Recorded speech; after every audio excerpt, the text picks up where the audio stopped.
Welcome to the Holistic Health Bites podcast. I'm your host, Andrea Nicholson, here with bite-sized episodes to empower, educate, and enlighten you with ways to lose weight, heal your gut, and achieve your ideal health so you can live an adventure-filled life.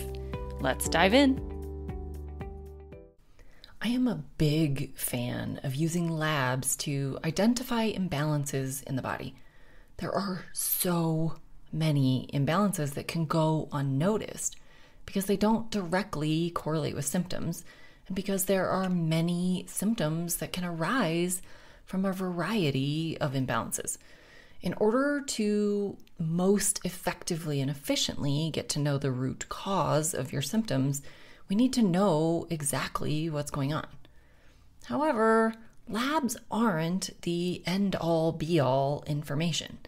We have to combine the lab results with your symptoms. So today we're talking all about how we analyze symptoms in the context of lab values and how we analyze lab values in the context of symptoms. So symptoms in the context of lab values. Sometimes lab values come back out of range. This could be out of the laboratory reference range or outside of the functional or optimal range. And sometimes when this value is out of range, it correlates perfectly with what the client is feeling or experiencing. This is super helpful when the symptom that they're dealing with can come from numerous causes. Take something like fatigue, for instance. Fatigue can come from dehydration, nutrient deficiencies, sleep deprivation, stress, blood sugar imbalances, an infection, an immune system activation. It can come from lots of different things. And so sometimes when these values correlate perfectly with something that causes fatigue, then we have our answer. It's really super helpful. But what about when the labs come back normal from a reference range standpoint? Well, this is a really common scenario where your conventional doctor may tell you that everything is fine. You're normal. This is all in your head, or this is a normal part of aging, or any number of other explanations that really aren't helpful. But if we look at those same lab values from an optimal perspective, we may see that there are some imbalances that could be contributing to your symptoms. We may also be looking at markers that conventional medical providers just don't run. For instance, I like to run a fasting insulin with my clients to more fully assess blood sugar handling, insulin resistance, and overall metabolic functioning. If you are struggling to lose weight, have fatigue in the afternoons, or you experience things like shakiness, tiredness, or irritability when you can't eat, you may have some metabolic dysfunction. Many medical providers are only looking at fasting glucose and maybe a hemoglobin A1C, but these markers often take decades to increase. Fasting insulin raises much faster and earlier in the progression of insulin resistance, so we can get on it much quicker if we're looking at the proper labs. And lastly, your labs may come back within optimal range, and yet you're still experiencing symptoms. You're not crazy, nor are you doomed to be sick. We see this a lot with things like hormones and nutrients. You have all of the classic symptoms like a thyroid imbalance, but your labs are perfectly within range. What this often means is that you're making adequate amounts of the hormones and all of the systems are working properly, but the hormones can't enter the cell where they need to do the work. If they can't enter the cell properly, they might as well not exist. They're useless to you. But your labs look great.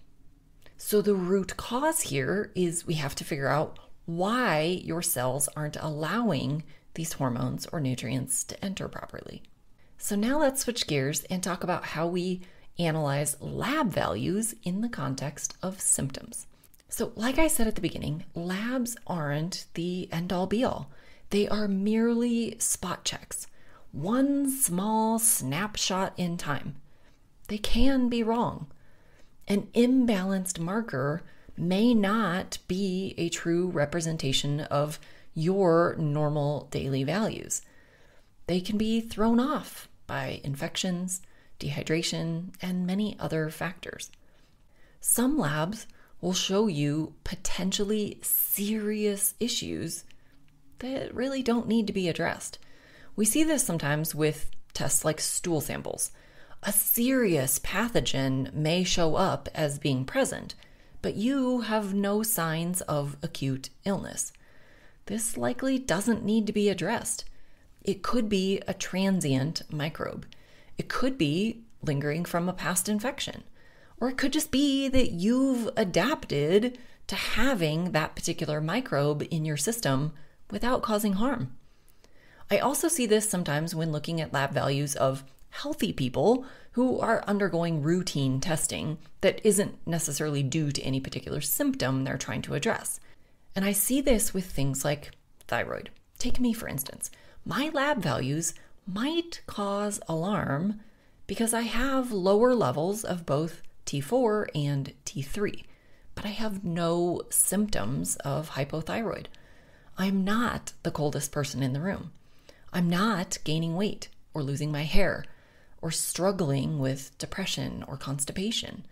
I clearly don't have an underperforming thyroid. I just need less thyroid hormone than the average population. This is likely due to the fact that I eat a low carbohydrate diet and I'm often in ketosis. When I'm not in a sugar burning mode, I need less thyroid hormone.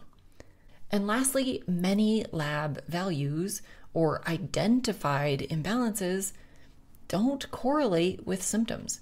You can have elevated liver enzymes or an immune system activation without necessarily creating symptoms.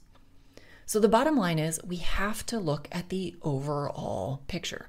Some lab values need to be addressed even if you're not experiencing symptoms because they're silently trending toward disease. Some lab values should not be addressed without symptoms being present.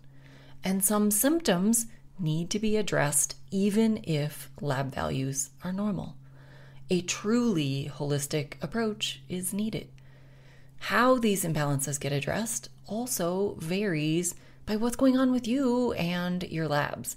The holistic approach would clearly address quality nourishment, appropriate exercise, sleep, stress management, and toxins.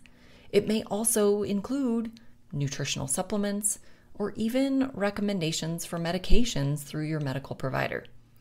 So this has been a summary of why we can't just look at labs and we can't just look at symptoms. We have to look at the totality of you because that is what matters. That's why we're here, to help you feel your best. Thanks for being a faithful listener to the podcast. I'd love it if you left me a 5-star review on this podcast so that others can more easily find this valuable information. Did you know I also work one-on-one with clients? I approach solving health challenges like I approached solving crimes, by conducting a thorough investigation into your case.